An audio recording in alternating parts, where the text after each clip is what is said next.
So you want to learn how to paint beautifully, and I'm going to give you 3 exercises to help get you there. I'm going to talk about portrait painting, but actually these exercises could be for any subject. And we're going to assume that you are already figuring out how to draw your subject matter, right? If you don't know how to draw portraits, I've got some tutorials linked below. Loads of tutorials on the channel about drawing figures. So if you can already draw your subject matter, then learning how to paint it isn't going to be as big of a step as you might think. So the first thing to start working on is learning how to vary the value, how light or dark your paint is. So this is for any type of paint. One of the first things I tried to figure out, how do I vary the value? So with digital painting, you would learn how to pick a color, how to pick a light color, how to pick a dark color. It's pretty straightforward. If it was watercolor though, it would be about how much water do you put and how much paint do you put. So lots of water, just a little bit of the paint, it's going to create a really light color, right? And then if you put a lot of paint with just a little bit of water, it's going to be darker. And you're also going to start to try and figure out, as it dries, it will probably lighten. So how much does it lighten? Getting used to that with your paint. Now, related to this, you want to figure out how to put that value down evenly, right? So rather than, you can get it to the right level of dark, but then as you fill the shape, the value starts going up and down. There are little patches and splotches, and it's got all this weird texture in it that you didn't intend, right? Trying not to do that. So with digital, you can even just select the area and then fill it. And a lot of great painters actually use the select tool a lot, and then they can just fill it with an even value.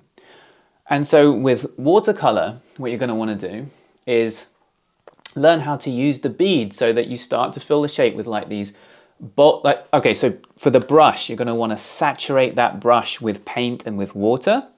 Maybe dab the excess on a paper towel, and then you start to fill this area, and then you're going to need to refill your brush. And then when you come back, you pick up that bead of water and you keep going. And that's how you can, need to practice that in order to get that nice even value going. All right, so let's say you're able to adjust your value and you're able to fill a shape evenly with that value. These are big steps. Next thing would be how to adjust the edges. So how can you make really sharp edges, and then how can you make less sharp edges? Slightly soften them, we'll call them firm edges. So how do you make firm edges digitally? One way to do it is you can have the edge be sharp, you come back with the smudge tool and you smudge it a bit, and that's gonna slightly soften that edge. Or there are certain brushes which are gonna have softened edges kind of built into them. With watercolor, you might put down that shape with a sharp edge, come back with a brush with clean water on it and soften it that way. Or you could wet the surface a bit and then paint onto that, and that will naturally soften that edge. Sometimes you can even just spray it with water and the edges will start to melt a little bit. There are lots of different techniques, but how are you gonna, and similar with oil or gouache or whatever, how do you soften the edges, create softer transitions, and how do you sharpen certain edges? And still, just with one color, we haven't introduced any other colors yet, how do you re-simplify an area? So very often when I'm painting, I have messed it up and I've overcomplicated it, right? I've got all this contrast that, when I was working at it and staring at this little bit seemed great, but when I've zoomed out, now it's all over the place, right? And probably better painters don't have this issue, but I certainly do. So I need to re-simplify it. So if you're working digitally, pretty easy to re-simplify, right? You can push areas back, you can just refill areas. You could use your smudge tool to try and reduce the amount of contrast that's happening, etc. So you're going to try to re-simplify areas after you've overcomplicated them. With watercolor, you might learn how to glaze over an area to unify it back again after it's got too broken up and bitsy. And then a big one is, how do you correct mistakes, right? Half of what I'm doing when I'm painting is making mistakes. How am I going to fix those? So again, digitally, it is relatively straightforward. You can use the back button, you can just paint straight over it, right? You can endlessly paint over an area. or adding a new layer, or just painting straight over on the layer you've already got. You can do all kinds of stuff to fix something that's gone wrong. In watercolor, it is less forgiving, but it's more forgiving than people say. You know, people say it's completely unforgiving. You go from light to dark and you can't go back to light again. So if you've already made something too dark, the painting's ruined. But actually, if you apply some clean water, maybe a bit of paper towel, you can pull areas back. You can pull paint off. And why not come back with some opaque gouache paint? So it could be white, opaque gouache. You could mix it with a bit of color if you need to. And then you can pull areas back towards the light again. And also, sometimes people, if they need to get a little pop of white in an area, they'll come back with like a knife and scrape at the paper, and the surface bit of paint comes off and some of the paper underneath comes through. So there are lots of different techniques with opaque paints like gouache and stuff like that. Obviously you can layer that, because it's opaque, you can just put more paint on and it's going to come up to the surface. So lots of ways to correct as you go, and it's worth practicing that now before we get into the actual portraits and with color. So then the next big step, value studies. So if you're doing portraits, you would do a value study, no color. So just that one, I use Payne's Gray, right? For the exercises I talked about before, and then for this, Payne's Gray, and I'll do the portrait just with this one color. I don't need to worry about color mixing. I don't need to worry about choosing colors or adjusting the saturation or anything like that. But I am trying to adjust the values, adjust the edges, correct things, all the stuff we practiced before, but now applied to an actual portrait or an actual whatever you're trying to paint. So value studies are super useful. They're a really, really big part of it. So here's a watercolor value study. I do my initial sketch. I fill the darker area with a pretty even value. I'm going light to dark. So I'm not putting in the darkest bits yet. I'm just putting in the sort of just the whole dark area, right? And then I'm going to put in the dark parts of the portrait. Digitally, I can do the same thing. I'm going to separate into areas of light and dark, and then I'm going to start to introduce a third value that way.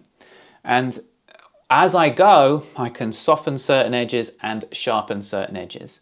So for the portraits, you know, generally speaking, I'll soften the form shadows. So where the shadow is appearing because the form is turning away from the light, softly turning away, it's going to be a softer edge. And then when it's a cast shadow, so there's one object like a nose casting the shadow across the cheek or something, those shadow shape edges are going to be sharper. And so I just go about softening edges. Digitally, I'll smudge those edges, and with watercolor, I'll come back with a brush with some clean water on it and just like soften those edges. So then you're going to start to dive into the world of color. So far we've been just dealing with the most important dial, the most important variable, which is the values, how light or dark it is. But now we're going to vary the actual color. Is it going to be a warm, hot red color or a cool blue color? What color are we going to use? And we're going to adjust another dial. How saturated is it? Is it going to be a really vivid red or a more grayed down, desaturated red? So now I'm trying to toggle and I'm trying to adjust 3 dials at the same time. Values, hue, which is the actual color, and the saturation level. You don't have to be too perfect and spot on with these 3 dials. They don't have to exactly match your reference. The main thing is that you get the relationships from area to area. You get those relationships right. So you might not have matched the values exactly. You might not match the colors exactly. You might not match the saturation levels. I mean, I don't match anything very well, right? But if this area is darker than this area, then I'm going to make sure that in my painting, this area is darker than that area. If the saturation level should be dialed down relative to what's around it, I'm going to try to do that. I'm going to try to get stuff working relative to what's around it. Now, what's tricky about this is that as you start to paint, what's around an area changes, right? So you were dealing with it, you were adjusting it, it was looking okay, but now you've introduced a really dark value, say, And that changes the relationships all through the painting. And so then you might need to keep adjusting and adjusting. So this is the tricky thing with the 3 dials. So what we're going to do is you're going to check out another video which is all about seeing the colors. So seeing, should it be more saturated or less saturated? Should it be warm or should it be cool? Okay, so now you're already confident from your value studies with adjusting the value, but then what hue should it be? What saturation should it be? I have a whole lesson on this channel all about that, which you can check out. So if you want to learn how to draw portraits, we have a portrait drawing course in our membership, the study group. It has rave reviews, really big transformations in people's drawings. We also have a workshop about then painting portraits. We have about the color selection, about step-by-step exercises like the value studies and lots of demonstrations, plus you get one-to-one feedback on your work and support on your work. We also have watercolor technique guidance and stuff like that. It's all in this one really affordable membership, so check out the link below. And then for right now, I have this video all about colors and in portraits, so check that out next.